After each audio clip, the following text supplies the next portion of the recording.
When we watch a tightrope walker, the immediate expectation is just one of absolute rigid tension.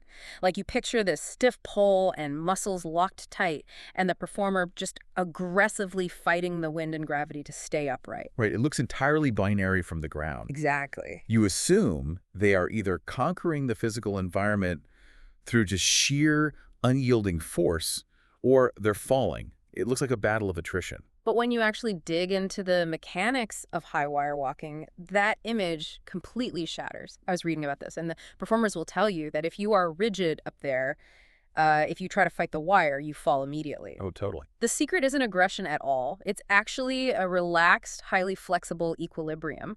You have to move with the sway of the cable. It's the definition of finding a dynamic center of gravity. Hmm. I mean, it requires quiet control, a responsiveness to the environment that doesn't compromise the performer's core stability. They're just absorbing the kinetic energy without letting it knock them off balance. Yeah, and that exact same physical paradox is what we are looking at today when it comes to human communication. So, welcome, learner, to today's deep dive. We are unpacking the mechanics of getting what you want, saying no without that lingering hangover of guilt, and keeping everyone's respect in the process, including your own. Which is the dream, right? It really is. And to do this, we are drawing from Judy Murphy's 2011 book, Assertiveness: How to Stand Up for Yourself and Still Win. And right out of the gate, we need to address the central miscalibration that most of us have about this topic. Yeah, the big misconception. Right, we treat assertiveness and aggressiveness as if they are just varying degrees of the same exact behavior. Which is a fundamental misunderstanding of the whole communication ecosystem. I mean, they aren't on the same spectrum at all. They are entirely different operational modes. Right. Let's look at the baseline mechanics here. So, aggressiveness is the act of stepping on others to fulfill your own needs. It operates on a zero-sum mentality where your win requires their loss. Yeah. And it's characterized by a complete disregard for the other person's autonomy. Now, passiveness is the inverse of that. You're just letting it happen to you. Exactly. It's allowing others to step on you. You're operating on a deficit mentality where you sacrifice your own needs to maintain this sort of artificial peace. And honestly, it's a complete lack of respect for yourself. Which brings us back to the tightrope walker, right? Assertiveness isn't just a milder form of aggression. It's the dynamic balance. Yes. It is the quiet dignity of honoring what you want while simultaneously recognizing the rights of the person across from you. So the key word, the whole foundation here, is mutual respect. Yeah, and to map this onto a real-world interaction, the source material uses this brilliant, super mundane scenario. It's about inviting a friend, let's call her Julie, on a vacation. Oh, I love this example. Right. It perfectly isolates these three behavioral modes. So if you're operating from a passive state, you don't actually ask for what you want, you float a trial balloon. You just kind of hint at it. Exactly. You say something like, I was maybe thinking of a trip, maybe the beach. Let me know what you think. The passive approach is basically a plausible deniability tactic. You're so terrified of rejection or causing friction that you just refuse to take ownership of the request. Right, but think about the psychological burden that places on Julie. It's huge. She's now responsible for interpreting your vague hints, planning a theoretical trip, and managing your unstated expectations. I mean, you haven't protected the friendship. You've just made her feel like an afterthought. Exactly. You've outsourced all the emotional labor. Now look at the aggressive flip side of that. You call Julie and you just state, I'm booking a beach house next week. Send me your half of the deposit by tonight. Wow. Yeah. You've taken complete ownership of your needs, but you've treated Julie as an NPC, like a non-player character in your life. Yeah, she feels like a hostage. Yeah. There is zero accommodation for her schedule, her financial reality, or just her own desires. And that is exactly where the assertive mechanism threads the needle. You call her and say, I need a vacation to recharge, and I'd love to go to the beach with you. Are you available next month? It's so clean. It is. You're declaring your reality. You need a break. You want the beach. You want her company. But you are leaving her autonomy completely intact. You are giving her the space to say yes or no without penalty. It's just a clean transaction. You are drawing a boundary that affirms your own existence while deeply respecting hers. Okay, let's unpack this, though, because it sounds incredibly logical on paper. But let's be honest about the human condition for a second. If assertiveness is just this clean, respectful transaction, Why is it so incredibly terrifying for most of us to actually do it in the moment? Why does drawing a simple boundary feel like defusing a bomb? Well, because your external communication isn't a standalone tool. It is a direct mirror of your internal self-perception. Oh, that's deep. Right. You cannot successfully broadcast a signal of mutual respect to the outside world if the internal mechanism, like your core belief about your own worth, is compromised. Yeah. You can't ask for respect from a colleague or a partner if you don't fundamentally believe you actually deserve to exist in that space. The source illustrates this internal dysfunction with a really profound reference to Catherine Stockett's novel, The Help. There's the character Abilene, the African-American maid working in the segregated South. And throughout the story, she serves as this incredible source of validation for the little girl she cares for. She's wonderful to her. She constantly tells the child, you is kind, you is smart, you is important. She is actively installing this robust, assertive software into the child's mind. Yeah. But the tragedy of the character is the cognitive dissonance there. Yeah. Abilene is completely incapable of running that same software for herself. Right. Her internal self-perception is heavily conditioned by trauma and systemic oppression to be entirely passive. And the book points out how this internal reality bleeds into her physical presence. Her physical gait is pained. She physically cannot maintain eye contact. Her passive self-perception acts as a neurological barrier and entirely prevents her from asserting boundaries. It's a stark reminder that you can't life hack your way into assertiveness with just a few clever scripts. You really have to lay the internal foundation first. And to do that, the author brings in a framework from Manuel J. Smith. It's often referred to as the Bill of Rights of Assertiveness. And I have to say, some of these rights are deeply, deeply counterintuitive. They completely attack the core of our social conditioning. Oh, they require a complete paradigm shift. Let's just start with right 2 from Smith's framework. Right. It says, you have the right to offer neither reason nor excuse to justify your behavior. See, I want to stop right there because know. this one genuinely broke my brain a little bit. Yeah. We are biologically wired to belong to the tribe, right? So if a friend invites me to a dinner party and I don't want to go, my instinct is to build this elaborate defense. Oh, yeah, the excuses start flowing. Right. I'm like, I would love to, but work has been crazy and I have this lingering cough and my car is making a weird sound. We feel compelled to submit our choices to a jury of our peers for acquittal. And we do that because we are using over-explanation as an appeasement mechanism. We think giving a reason softens the blow. But psychologically, offering an excuse actually invites negotiation. Wait, really? Yes. If you say, I can't come because I have a headache, the other person's natural response is to solve the problem for you. They'll say, oh, just take some ibuprofen and come late. Oh, wow. So by offering a reason, you've inadvertently handed them a puzzle to solve, and if they solve it, you're trapped. Precisely. If you just exercised heroic 2, Mhm. you simply say, thank you for the invitation, but I won't be able to make it. Period.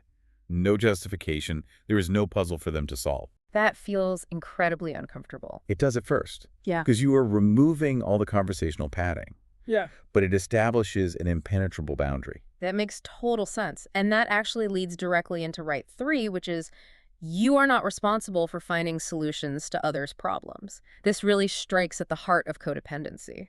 It does. It differentiates compassion from management. You can feel deep empathy for someone's struggle. You can offer them support.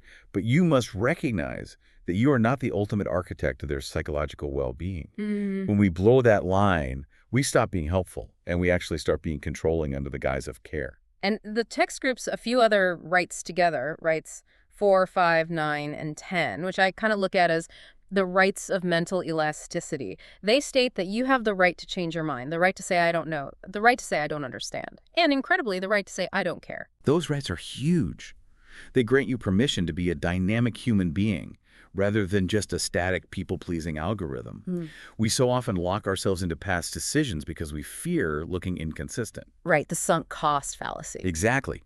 But new data should alter our conclusions. You are allowed to recalibrate. But actually, installing these rights into your operating system requires confronting the primary defense mechanism that keeps us passive, which is our own internal dialogue. Yes, the inner critic. The source cites this data point that literally stopped me in my tracks. 80% of the average person's internal self-talk is damaging. Like 4 out of every 5 thoughts about ourselves are critical, diminishing, or fatalistic. Thoughts like, I always mess this up, or they're going to think I'm an idiot. And from an evolutionary standpoint, that negativity bias actually makes sense. Our brains evolved to detect threats, not to ensure our happiness. But in a modern social environment, that threat detection system just cannibalizes our self-worth.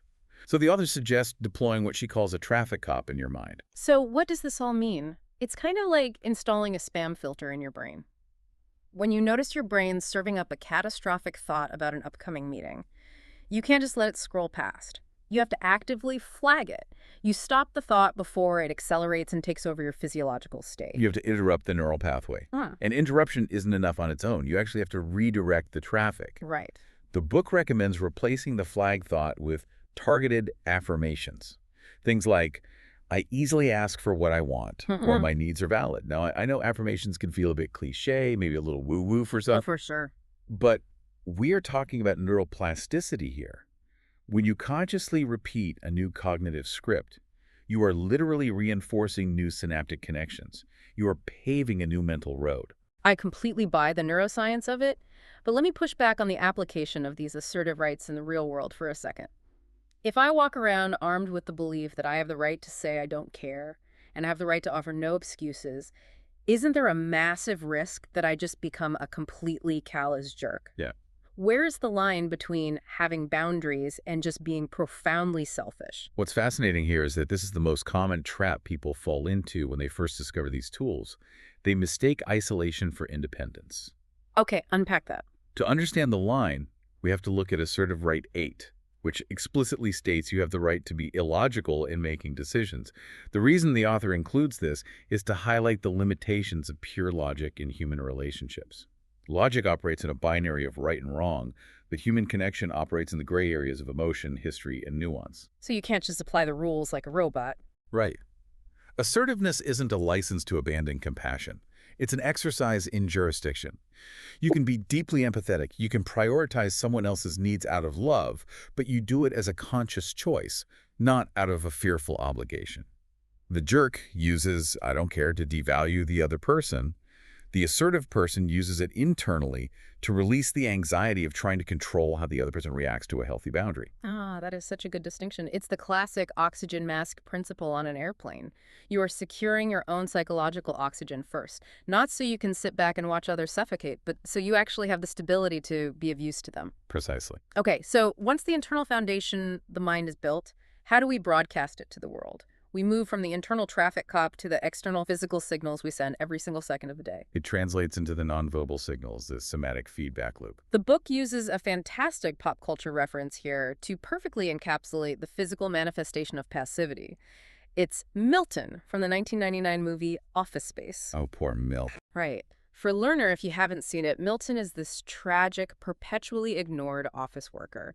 He mumbles constantly into his coffee cup about his red stapler, his shoulders are just hunched up to his ears, and his coworkers literally keep moving his desk further and further into the basement storage room.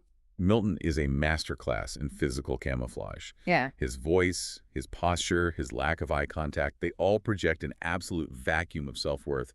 It's not just that his boss is evil. It's that Milton's physical presence doesn't register on anyone's neurological radar as a human being, requiring respect. It's so true. So to avoid the Milton trap, the author provides a really specific physical toolkit, starting with the eyes.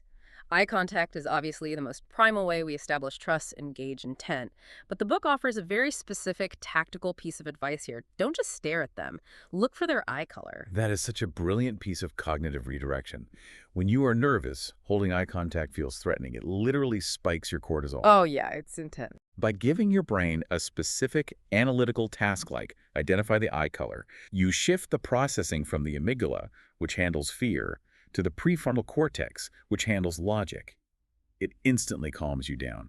And it prevents you from doing the aggressive wide-eyed stare, which just looks like a predatory threat display, or the passive-aggressive narrowed eyes, which just projects suspicion. You are just observing. Exactly. Then there is posture. The book suggests this great trick of visualizing a paper crown sitting on top of your head. I love the mechanics of this visualization. If you have a paper crown on, you cannot look down at your phone, and you cannot roll your shoulders forward, or the crown falls right off. Right. You are physically forced to level your chin and open your chest. And when you open your chest cavity like that, you allow your diaphragm to expand fully.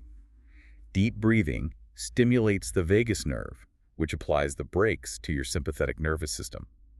So by simply correcting your posture, you are biochemically signaling to your brain that you are safe. It's literally hacking your biology from the outside in. It really is. And finally, what do we do with our hands?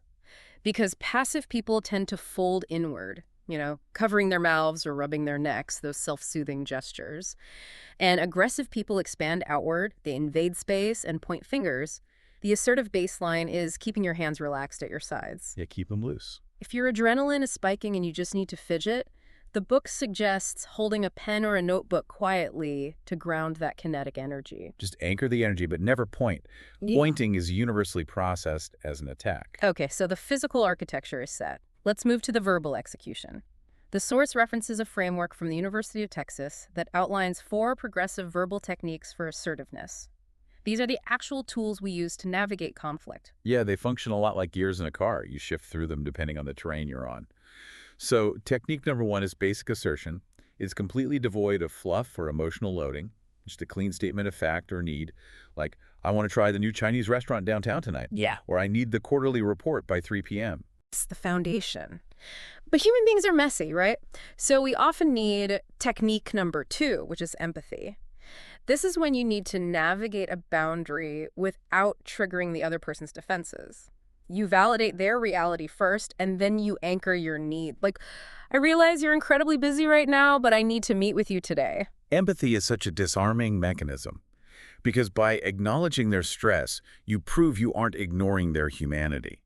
But the but in that sentence is crucial. You don't yield the boundary, you just soften the delivery. Which brings us to technique number 3, escalate. This is where you become increasingly firm with consequences. Like, if you can't refund my money, I will call the Better Business Bureau. Yeah, the escalation. Here's where it gets really interesting for me, and I want your take on this. Escalating language feels like pulling the ripcord on a parachute. Should we really be threatening people right out of the gate? I mean, isn't that just a socially acceptable form of aggression? That is the exact tension everyone feels with this technique. But the distinction between an aggressive threat and an assertive escalation lies in intent and emotional regulation. An aggressive threat is punitive. It is designed to inflict emotional distress, to punish or manipulate, and it's usually delivered with anger. Right. An assertive escalation is protective. It is simply informing the other party of the structural, logical consequences of their refusal to respect a boundary. You are escalating the stakes, not your tone or your mood. You must remain completely calm. So it's the difference between I'm going to ruin your business versus these are the logical steps I must take to resolve my issue. Exactly. And the text is very explicit about this. Escalating language is a last resort. You only use it when basic assertion and empathy have completely failed. That makes total sense. Okay, the final technique is the classic I or me statement. Instead of saying you are constantly ignoring me, which is an attack, you say when you call me fat, it makes me feel unloved. I want you to use respectful words. You're identifying the action, the problem, and the solution. Neurologically, starting a sentence with you during a conflict instantly activates the listener's amygdala. They feel accused, so they stop listening and they just start formulating a defense.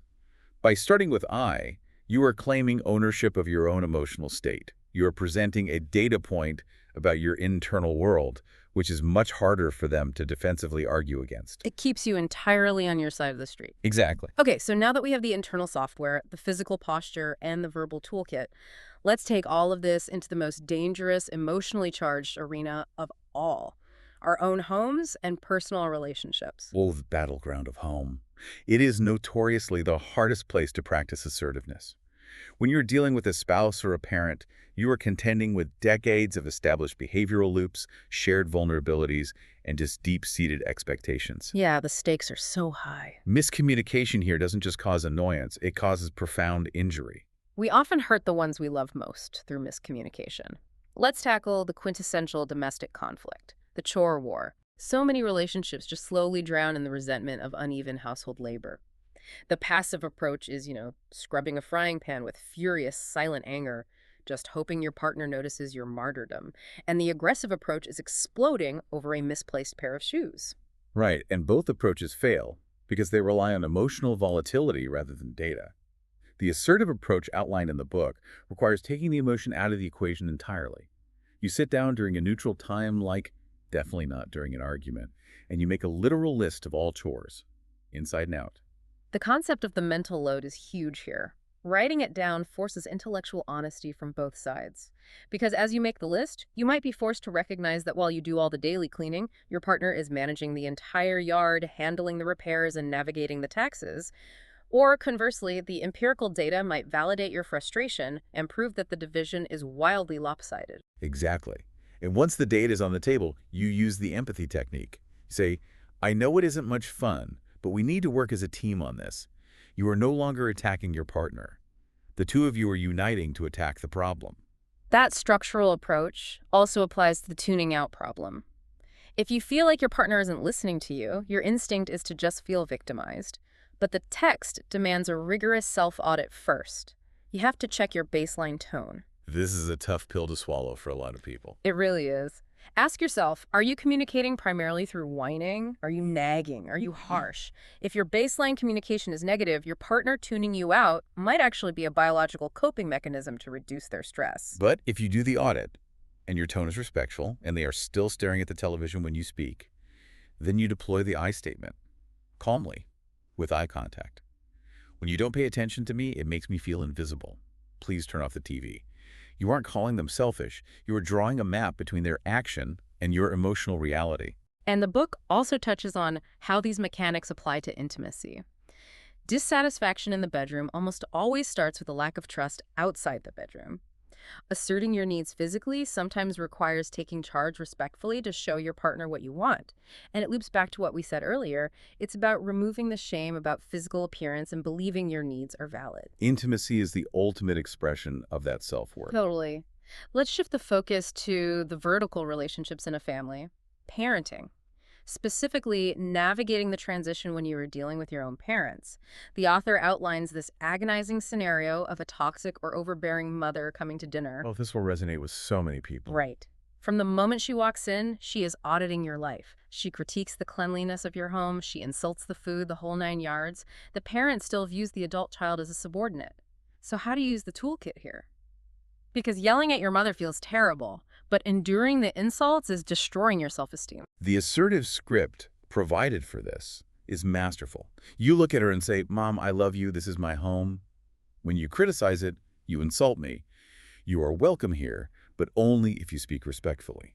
Dealing with an overbearing parent feels like trying to renegotiate a contract that was signed when you were a toddler. It's so clear, but I have to ask about the fallout. But if your mom just gives you the silent treatment after you set that dinner boundary, hasn't the assertiveness failed because the relationship is now fractured? If we connect this to the bigger picture, we have to redefine what success looks like here.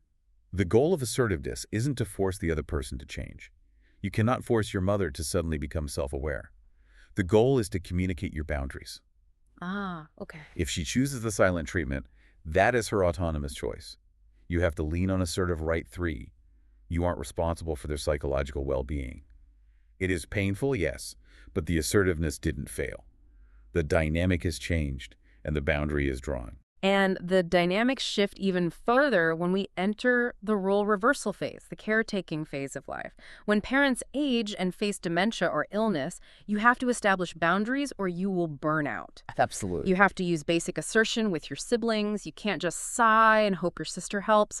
You have to say, Haley, I need a break to run errands. Please check on mom at 12:00. And you also have to become the assertive advocate in medical settings, which can be very intimidating. But you have the right to say, Dr. Smith, I don't understand this new medication. Please explain it to me again. Managing parents and spouses is incredibly tough because of the love and history involved. But what happens when we apply these tools where money, hierarchy, and our livelihoods are on the line? Let's take these tools to work into the 9-to-5 minefield. The workplace is a fascinating laboratory for this. Let's run through 2 specific textual scenarios regarding difficult coworkers. First, there's the slacker. Let's call him Tom. Classic Tom. Tom chronically underperforms and then wants you to cover for him so the team doesn't look bad. Yeah. If you're passive, you do his work and hate your job. If you're aggressive, you humiliate him. Right. The assertive script requires holding the boundary without burning the professional bridge. You say, Tom, I know you've had difficulty balancing this, but I have a tight deadline. I will not complete it for you. I expect you to present your own work. A touch of empathy, but completely firm. Then there is the more insidious archetype, Gossip Debbie. The coworker who undermines you, whispers, drops passive-aggressive comments. Confronting a workplace bully requires understanding that they thrive on audiences. Hmm. To disarm Debbie, you must confront her privately. You pull her aside and say, "We don't have to be friends, but we must work together. If your open hostility doesn't cease, I will set up a meeting with HR." You're calling her bluff with quiet dignity. And that perfectly sets up what I think is the most gripping narrative in the entire book. Learner, this is the story of the lab assistant and the abusive boss. It's incredible. It really is a powerful example. So, a young lab assistant makes a minor procedural error, and her boss, a senior researcher, completely loses his mind. He screams at her, belittles her in front of the entire lab. The power dynamic is massive. He controls her employment and her references. Where her fight-or-flight system must have been going crazy. Exactly. But here is the action she took. She didn't scream back. She didn't quit. She went to the bathroom, allowed herself to cry to flush the adrenaline, clean up, and then she waited 24 hours. Which is the most critical tactical move. Yeah. By waiting, she ensures she is operating from logic, not trauma. Exactly. The next day, she goes into his office and closes his door, stripping away his audience. She looks him in the eye, apologizes for the procedural error, taking total accountability, but then she firmly states that he had humiliated her. She separates the professional error from the interpersonal abuse. Yes, she reminded him she was his colleague and promised a formal HR complaint for verbal abuse if it ever happened again. And what happened? He apologized, and they worked together for 2 more years without a single conflict. It is a masterclass in separating your professional worth from your human dignity. It is. Let's look at another terrifying workplace scenario. Asking for a raise. The assertive employee does their homework. You find the market rates, you document your value added, you make an appointment, you use that strong paper crown posture. And the script is purely factual. Joni, I'd like an increase of X%. Here are the reasons. I'd like to hear your thoughts. And then you stop talking. And if the answer is no, dealing with rejection assertively means treating the no as diagnostic data. You ask why. If it's a lack of skills, present a counter-argument. If it's a budget issue, ask what you must do to get it next time. If they say yes, but delay it 6 months, consider it a win, but keep performing. And the text is brutally realistic here. If the boss is simply a, quote, prick, unquote, as the text literally says, it might be time to escalate by mentioning you are looking elsewhere, or actually leave. But wait, telling your screaming boss you're going to HR or telling your manager you might leave if you don't get a raise, isn't that just a threat? How is that different from aggressive behavior? This raises an important question. The difference lies in the emotional control and the respect for the rules of engagement. An aggressive threat is designed to harm or manipulate.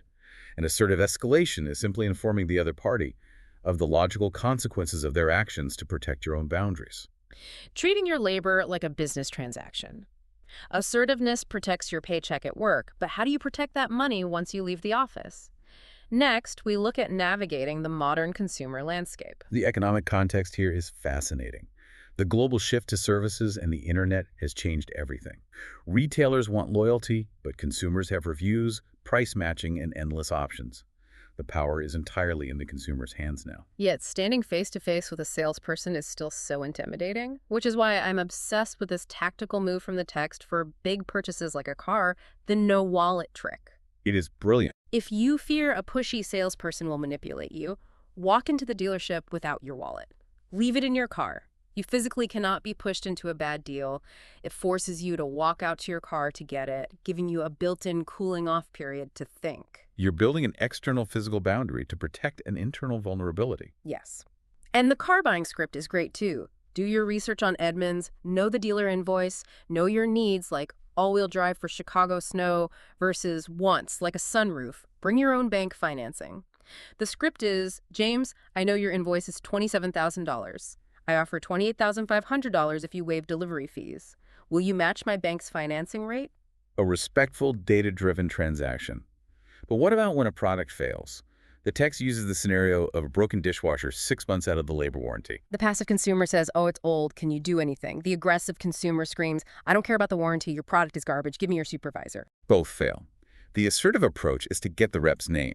State your loyalty like, I own 4 other appliances from you. Acknowledge the warranty status, but clearly ask them to cover the $75 labor cost for the repair call. And if they say no, calmly ask for the next level of appeal. Keep climbing the ladder all the way to the CEO via certified letter if necessary. But okay, the book says ask, ask, ask, and never take no for an answer.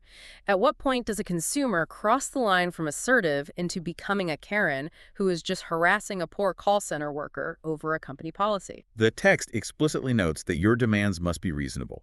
You can't ask for a BMW 7 Series for 29K. And you must always remain respectful to the rep. I'm frustrated by the situation. Can you help me? The moment you attack the person rather than the problem, you've become the villain. Attack the policy, never the person. So we know how to handle ourselves in the world. But how do we pass this superpower on to our kids? And more importantly, what happens when we first try to use these tools and inevitably mess it up? Let's talk about raising the next generation and navigating this transition. Teaching this to kids is profound. The text asserts that teaching kids to be assertive protects them from bullies and predators. The power of no. Yes, role play scenarios at home. When a bully says, "Hey, stupid," teach the child to say, "No, you can't treat me that way." When dealing with a predator, yell NO and run. It teaches them their thoughts and bodily autonomy matter. But avoiding helicopter parenting is key here. The book shares the playground swing scenario. Your kid wants a swing, but another kid won't get off. Agonizing for a parent. Right. Passive is making your kid leave to avoid conflict. Aggressive is stepping in and yelling at the other kid. Assertive is option B. Wait to see how your child responds. Only offer suggestions if they ask. Let them learn to problem solve. Learner, I want to address you directly about the messy reality of adopting this lifestyle. The text compares the transition to a corkscrew. It's 2 steps forward, 1 step back, side to side. It is not linear. And you will go overboard at first. The text highlights a fascinating psychological truth called the rubber band effect. When you first start standing up for yourself, you have to push through a massive, thick mental wall built over years of passivity. Yeah, that wall is thick. Because you use so much force to break it, you often come out the other side yelling, emotional, or too harsh. It's normal to go overboard at first. That's why you must practice with minor things like a wrong salad dressing order before confronting your boss. It sounds exactly like learning to drive a manual transmission.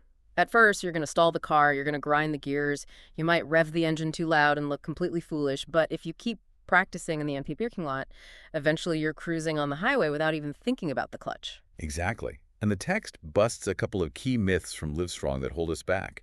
The modesty myth, for one. Thinking that accepting a compliment makes you egocentric. It actually damages self-respect and insults the compliment giver. It's so true. We do that constantly. And the good friend myth. The toxic belief that if they really love me, they'd read my mind and know what I want. You have to state your needs clearly, and observing others is the best cheat code here. The text advises watching how naturally assertive people navigate the grocery store, the library, or the office without guilt. Okay, let's summarize the toolkit we've built today. We've built the internal traffic cop, put on our invisible paper crowns, negotiated peace treaties at home, demanded our worth at work, outsmarted car dealers, and taught our kids to own their space. And the real-world benefits are incredible.